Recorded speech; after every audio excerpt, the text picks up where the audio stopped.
আজকের সন্ধে শুধু আমি নিজেকে ডেডিকেট করলাম ১ কাপ চা আর গরম গরম পকোড়া দিয়ে। P for pakora. তবে আজকের পকোড়াটা ছিল একটু অন্য ধরনের। চলুন খাই আর আপনাদেরকে বলি কেমনভাবে বানালাম।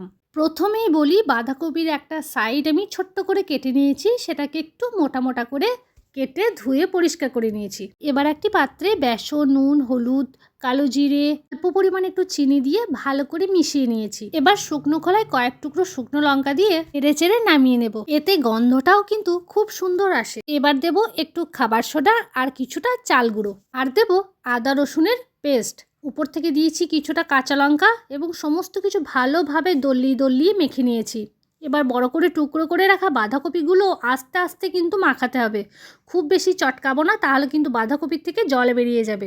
উপর থেকে হালকা জলের ছিটা দিয়ে এই রকমভাবে মেখে নিতে হবে। ব্যাস, আর কিচ্ছু না। তেল গরম হয়ে আসলে যেখানে সেখানে ঝুড়ো ঝুড়ো করে ফেলতে থাকুন, এতে আরও মুচমুচে হবে পকোড়া। আর হ্যাঁ, এই পকোড়াটা কিন্তু আমার পাশের বাড়ি এক ভাবির কাছ থেকে শিখেছিলাম। যাই হোক, পকোড়া রেডি। এবার আমার চা ছেঁকে নিলেই হবে। ১ কাপ গরম চা সাথে মুচমুচে পকোড়া দিয়ে আজকের সন্ধ্যাটা সেলিব্রেট করলাম। যাই হোক, আজ তাহলে আসি। আপনারা সকলেই ভালো থাকবেন, সুস্থ থাকবেন। টাটা।